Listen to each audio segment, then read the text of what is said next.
خدا نے اسی عہد کی تجدید اظہار کے ساتھ کی. یہ سب کچھ پیدائش کی کتاب میں. اور اس کو بھی وہی باتیں کہیں کہ میں تیری قوم کو بڑھاؤں گا, تیری نسل کو بڑھاؤں گا. اور آخر میں جو بات کہی اس کو بھی یہ کہا کہ تیرے سبب سے دنیا کے تمام قبیلے برکت پائیں. تو آپ مجھے بتائیں کہ سیکنڈ ٹائم جب اگلی نسل سے بات ہوتی ہے خدا پھر وہی بات کہہ رہا.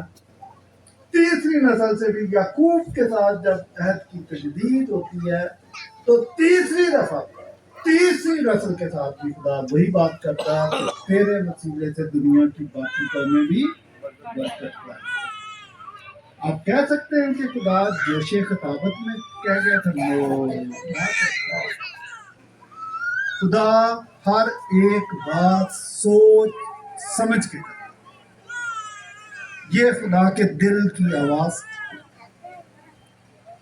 آج جو باتیں میں بائبل سے بتاؤں گا آپ کے دل میں اترنی چاہیے, اور اگر یہ باتیں دل میں اترے تو پھر کل سے آپ پہلے والے کرسچن نہیں رہیں. آپ کو اس طریقے سے سوچنا چاہیے جس طریقے سے خدا سوچ رہا ہے. اور جب تک آپ کے اندر خدا کا دل نہیں آتا آپ کرسچن نہیں.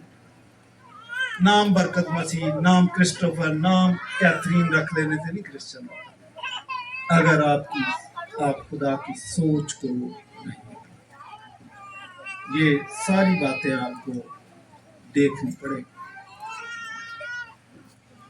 آپ کو پتا ہے کہ آدم سے جو نسل چلی تھی, ایون نوح کے بعد بھی جو نسل چلی, ان کی بولی بھی ایک تھی, ان کی زبان بھی ایک تھی, ان کا کلچر بھی ایک تھا. ایسا ہی ہے, غلط تو نہیں کہہ رہا کہ کوئی پشتو بولنے والا بھی تھا. نو, سب ایک ہی بولی بولتے. جب بابل کا برج بنایا تو اس وقت ان کی زبانوں میں اختلاف ہوا اور 70 قومیں وجود میں آ گئی. صحیح کہہ رہا, 70 قومیں وجود میں آ گئی. اگر خدا صرف بنی اسرائیل کا خدا ہے, اگر خدا صرف ابراہیم کی نسل سے پیار کرتا ہے تو باقی قوموں کے ساتھ تو اس کا لینا دینا نہیں ہونا چاہیے, یا ان قوموں کو صدیوں تک بے آسرا چھوڑ دینا چاہیے تھا. لیکن ایسا نہیں ہوا. جیسے ہی یہ 70 قومیں وجود میں آئی, پیدائش 12ویں باب میں خدا نے ابراہیم کو کہا کہ اپنے رشتہ داروں, اپنے ناطے داروں کو چھوڑ دے, اپنی لینگویج اور اپنے کمفرٹ زون کو چھوڑ دے, اور جہاں میں تجھے بھیجتا ہوں وہاں جا. خدا نے ان قوموں کے بیچ میں اس کو بھیج دیا. تو پھر میں یہ کیسے مان جاؤں کہ خدا صرف بنی اسرائیل کا خدا؟ اس نے کہا ادھر چل, جدھر میں بھیج رہا ہوں ادھر چل. اور غلطیوں کے خط میں لکھا ہے کہ خدا نے پیشتر سے ابراہیم کو خوشخبری سنا دی تھی, اور اگر وہ خوشخبری سے واقف تھا تو یہ ہو نہیں سکتا کہ ان قوموں میں جب وہ گھوم رہا تھا تو ان کو خوشخبری نہ سنا. آگے چلتے ہیں. میرے خیال کے مطابق دنیا کی پہلی بلڈنگ جو نقشے کے مطابق بنی, اور یہ نقشہ خدا نے بنایا, اس کی پیمائشیں اور ایون مٹیریل بھی خدا نے بتا دیا تھا. اس کے اندر آپ کی بائبل کے اندر ہیکل کا نقشہ ہے. آپ دیکھیں کہ 4 دیواری کے درمیان میں ہیکل, کورڈ ایریا, اور پاک اور پاکترین مقام, اور اس کے دونوں طرف غیر اقوام کا احاطہ. دیکھیے ابھی جن کے پاس بائبلیاں دیکھیں, اور یہ جو غیر اقوام کا احاطہ ہے اس کا ایریا ہیکل سے زیادہ. آپ کیا سمجھتے ہیں کہ یہ بھی غلطی سے آ گیا؟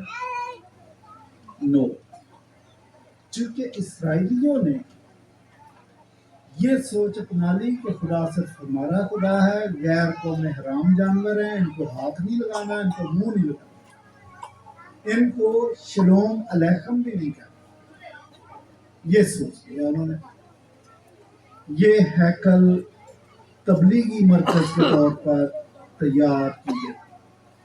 کہتے ہیں نا جی رائیون تبلیغی مرکز ہے، دنیا کا پہلا تبلیغی مرکز یروشلم اور اس کے اندر ہیکل، اور غیر قوم کا احاطہ رکھنے کا مقصد یہ تھا کہ اس ایریے کے اندر غیر قوم کے لوگ آئیں، وہ خدا کا منصوبہ اور جانے اور خدا کے کلام کو سنیں اور خدا کی شناخت کر سکیں۔ غلط تو نہیں کہہ رہا؟ اس لیے سلیمان نے جب ہیکل کی تصدیق کی تو اس نے ایک دعا کی تھی،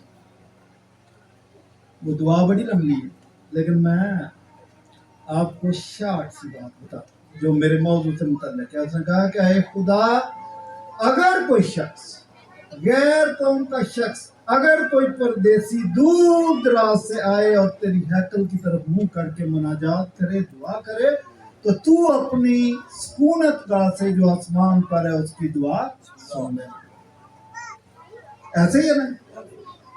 تو پھر اس کو تبلیغی مرکز کے طور پر استعمال کیوں نہیں کیا؟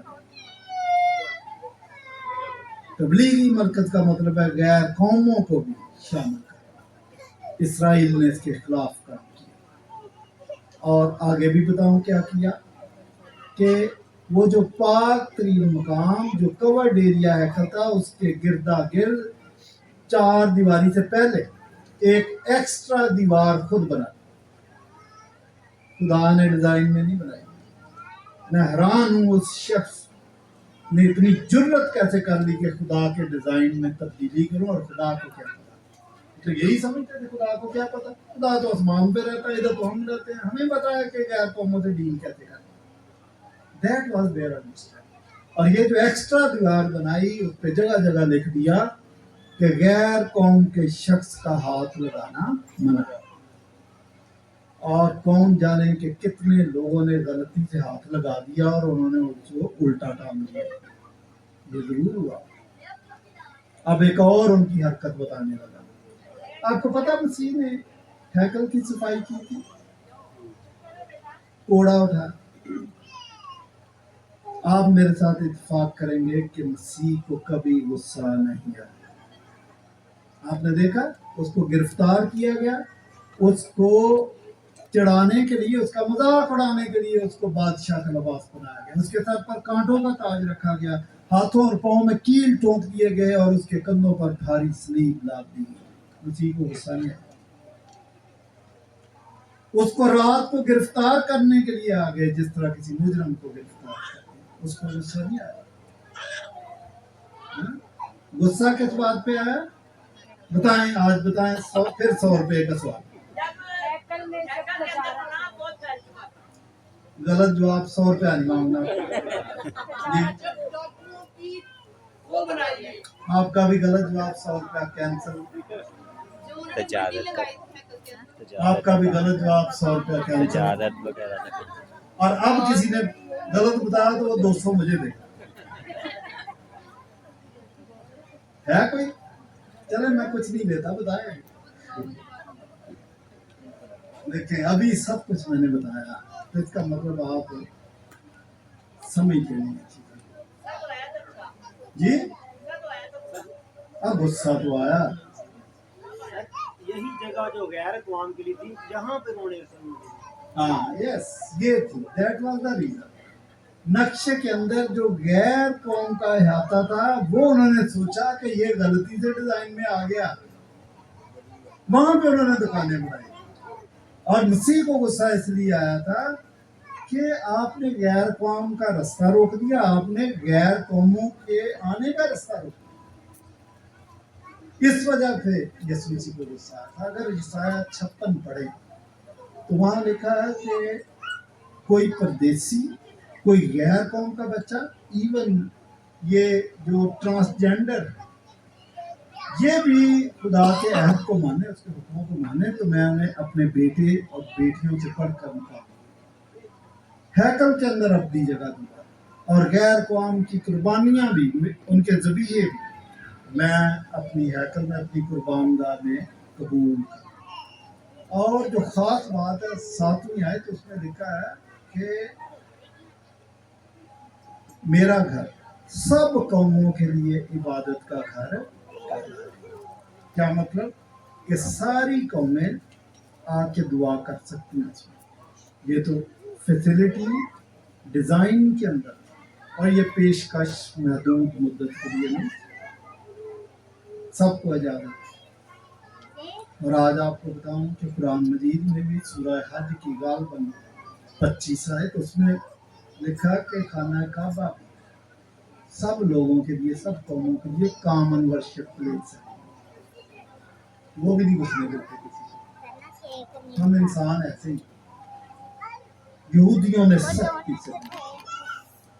اور یہ جو یسایہ 56 میں لکھا کہ میرا گھر سب قوموں کے لیے دعا کا گھر کہلائے گا، اس کا مطلب غیر قوم کے لوگ بھی آ کر اس میں ورشپ کر سکتے ہیں، قربانی کر سکتے ہیں، خدا سے مناجات کر سکتے ہیں. میں حیران ہوں کہ اس آیت کو مس کیا جاتا ہے. کنونشن ہوتی ہے اعظم بستی میں، 100% کرسچن لوگ بیٹھے ہوتے ہیں، اور آیت لکھی ہوتی ہے میرا گھر سب قوموں کے لیے دعا کا گھر کہلائے گا. یہ تو اس کا مطلب ہی نہیں. اس کا مطلب ہے کہ غیر قوموں کو بھی خدا کے گھر میں آنے کی اجازت.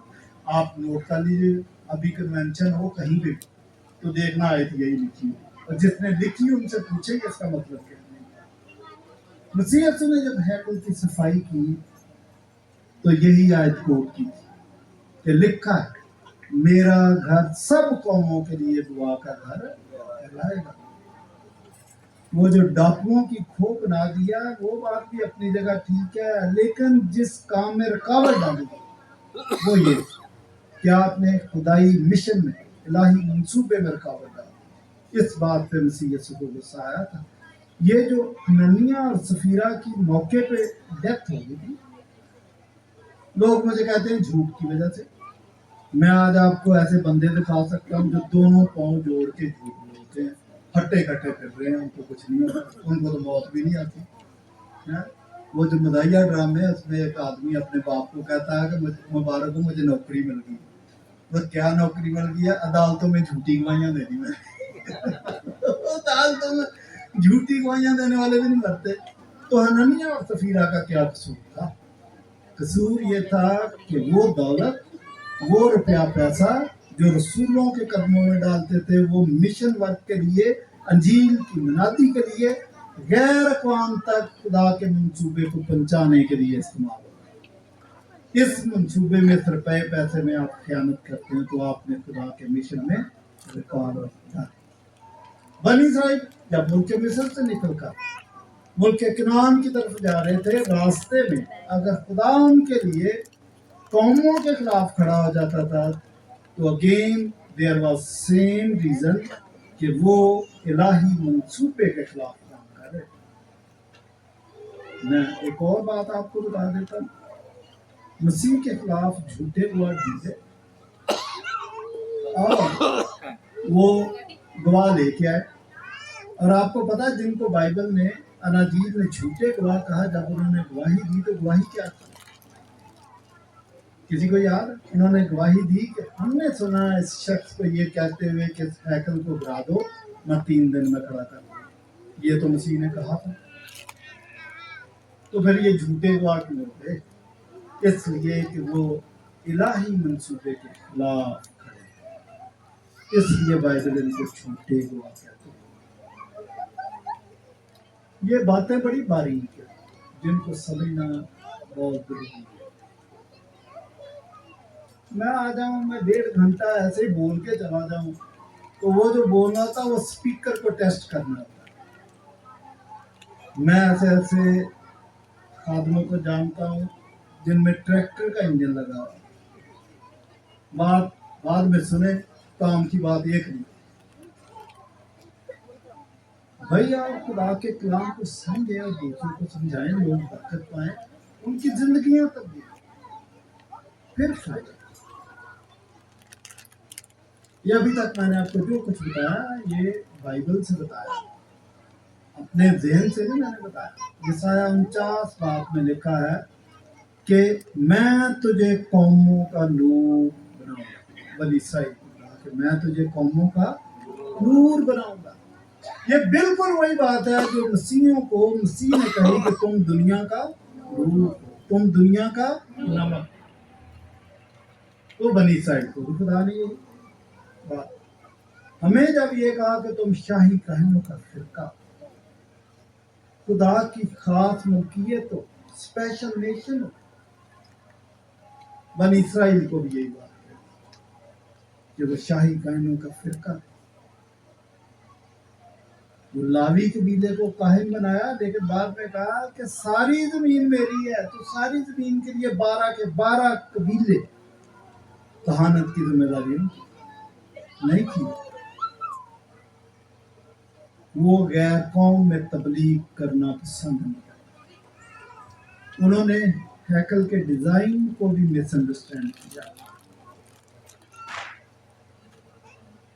ملاکی پہلے باب کی 11ویں آیت میں لکھا ہے کہ قوموں میں میرے نام کی تمجید ہوگی، قوموں میں میرے نام کی تمجید ہوگی، طلوع آفتاب سے لے کر غروب آفتاب تک قوموں میں میرے نام کی تمجید ہوگی۔ کیسے تمجید ہوگی؟ جب بنی اسرائیل اپنی ڈیوٹی کو پوری کرے، ڈیوٹی کو پوری کریں گے اور خدا کے کلام کو، خدا کی ذات کو دیگر قوموں تک پہنچائیں گے، تو پھر قوموں میں اس کے نام کی تمجید ہوگی۔ لیکن بنی اسرائیل نے یہ کام نہیں کیا۔ میں جو بات شروع میں آپ کو بتا رہا تھا کہ اس عہد کے اندر یہ بات موجود تھی کہ دیگر قومیں بھی برکتوں کی وارث ہونی چاہیے، یہ والی بات 5 ٹائمز صرف پیدائش کی کتاب میں، کتنی دفعہ؟ 5 ٹائمز صرف پیدائش کی کتاب میں۔ ہم کیوں بھول جاتے ہیں؟ میں بہت سفر کرتا ہوں اور بڑے لوگوں سے میرا انکاؤنٹر ہو جاتا ہے۔ کسی نے مسلمان نے مجھے یہ بھی کہہ دیا کہ مسیح نے تو منع کیا تھا منادی کرنے سے۔ یاد ہے کس حوالے کی طرف اشارہ کہ غیر قوموں کی طرف مت جانا، سامریوں کے کسی گاؤں میں داخل نہیں ہونا، صرف بنی اسرائیل کی کھوئی ہوئی بھیڑوں کے پاس جانا۔ وہ کسی نے یہ بھی کہہ دیا کہ مسیح کو تو اپنے مشن کا ہی نہیں پتا تھا، کبھی کہتا تھا منادی کرنا، کبھی کہتا تھا منادی نہیں کرنا۔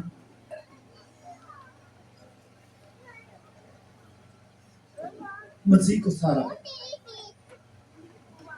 یہ والی بات جب مسیح نے کہی ہے تو یہ اس وقت کی بات ہے جب شاگردوں کو مسیح کے پاس آئے ہوئے جمعہ 8 دن ہوئے تھے۔ اور میں آپ کو بتاؤں کہ شاگرد آج کا ہو یا 2000 سال پہلے کا یا 2300 سال پہلے، وہ ایک جیسے ہی ہوتے۔ اس وقت بھی شاگرد یہی ہوتے تھے، یہی بات کہتے تھے کہ استاد آپ ٹرائی کر کے دیکھو، ہمیں دعائے ربانی بھی آ گئی ہے، مبارکبادیاں بھی آ گئی ہیں، پہاڑی بات پورا یاد ہے، آپ ہمیں موقع دو، دیکھو ہم کیسے کیسے کام کرتے ہیں، یاد ہے؟ اور ابھی دن کتنے ہوئے ہیں؟ جمعہ اور پھر یاد ہے کہ کسی نے بھیجا تو بدرو نہیں نکلی تھی، یاد ہے؟ یہ اس وقت کی بات ہے کہ جب ان کو شارٹ ٹرپ کے لیے بھیجا گیا، شارٹ مشن ٹرپ۔ اس وقت کہا کہ صرف بنی اسرائیل کی کوئی ہوئی بھیڑوں کے پاس جانا، غیر قوموں کی طرف مت جانا، ہے نا؟ سامریوں کے کسی شہر میں جاتے ہیں۔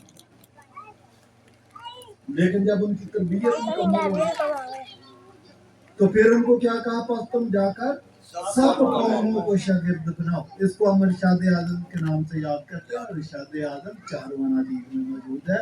نہ صرف اناجیل میں، اعمال کی کتاب 1 باب 8ویں آیت میں بھی یہی ہے کہ جب روح القدس تم پر نازل ہوگا تو تم قوت پاؤ، پھر تم یروشلم اور یہودیہ اور سامریہ اور زمین کی انتہا تک میرے کیا ہوگے؟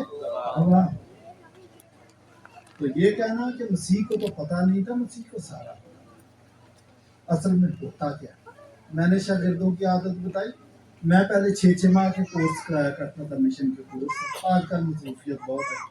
اس میں ایک اسٹوڈنٹ آیا، وہ اس کی گرم جوشی انتہا، اس نے کہا میں 6 ماہ کا پورا کورس کرنا چاہتا ہوں، اور پھر پاسٹر جی میں پورے پاکستان میں غیر قوموں میں کام کروں گا۔ ٹھیک ہے آ جاؤ۔ مشکل سے 8 لیکچر اٹینڈ کیے تو بندہ گائے۔ میں بڑا پریشان کی، باقی سارے آ رہے ہیں، جس کو زیادہ جوش تھا وہ گائے گا۔ 3 سال کے بعد سی بریز پلازا کے پاس جہاں حیدرآباد کی بسوں کا اڈا ہے وہاں مل گیا مجھے، کندھے پہ بیگ ڈالا ہوا تھا. میں نے کہا بھائی آپ نے تو کورس کرنا تھا تو آپ 8 کلاسیں کر کے بعد میں غائب، آپ نے 6 ماہ کا پورا کورس ہی نہیں کیا.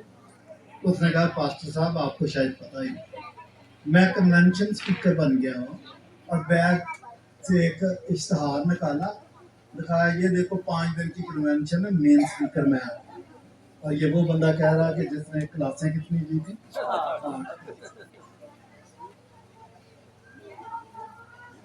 تو مسیح نے جو اپنے شاگردوں کو کہا تھا وہ اس وقت کہا تھا کہ ابھی آپ نے کلاسیں کتنی لی ہیں؟ 8. ابھی آپ نہیں کر سکتے. لیکن آپ جانتے ہیں کہ جب ان کی 3.5 سال کی تربیت مکمل ہوئی تو دنیا کی کایا پلٹنے والے یہی 12 لوگ. آمین ہاللویہ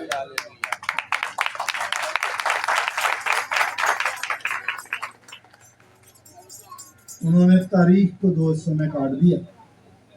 یہ شاگرد جن کے اندر مسیح نے ایک بجلی بھر ایک جرت بھر دی، لیکن جب ان کی تربیت مکمل ہوئی. ہمیں بہت سارے لوگ چاہیے جن کو ہم ٹرین کریں اور وہ غیر قوموں میں جائیں، لیکن درخواست اتنی ہے کہ سیکھ کے جائیں، بغیر سیکھے نہیں جائیں. آپ مجھے بتائیں کرکٹ کا آپ کو بہت شوق ہے، تو مین میچ میں آگے جا کے بیٹنگ کے لیے کھڑے ہو جائے تو وہ باؤنسر مار کے آپ کی داڑیں توڑ سکتا ہے نا؟ صرف شوق کام نہیں آتا. یہ جو کوریا والے کام کرتے ہیں، سب سے پہلے کورین کے ساتھ ہمارا میاں بیوی کا ٹاکرا ہوا تھا. افغانستان میں ان کو کام کرنے کا طریقہ ہم نے بتایا. افغانستان میں کو پتہ نہیں سینکڑوں کے حساب سے مشنری تھے سارے ملکوں کے، ہم نے بتایا ان کا طریقہ. اور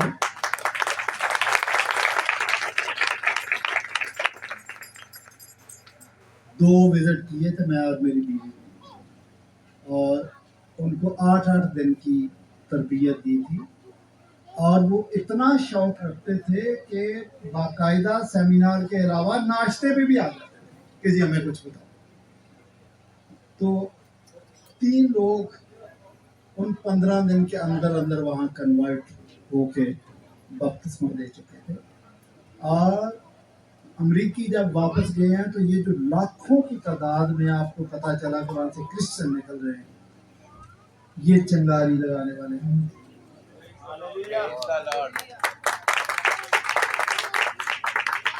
اور یہ بھی بتاؤں کہ وہ کرسچن لوگ تھے جنہوں نے ISI-MI کو رپورٹ کی کہ یہ افغانستان جاتے ہیں، اور ہمیں انہوں نے بلا